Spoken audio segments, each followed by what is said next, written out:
This How to 1 Minute will show you how to properly rename categories in WordPress.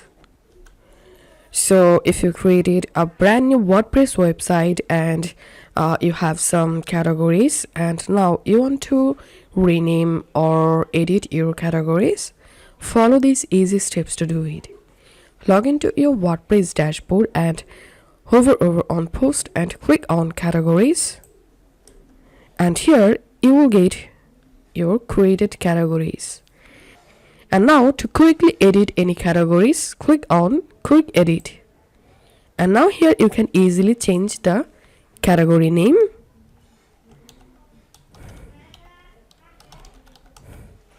You can also change this category slug, which determines the URL of the category page.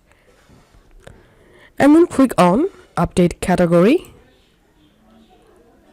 And to change any category description, then you have to click on edit. And here you can change the category name, category slug. You can select or change parent category. And here you can write the category description and then click on update. And that's it. This is how we can easily edit our categories. If you find this video helpful, don't forget to subscribe How to 1 Minute. See you in the next video.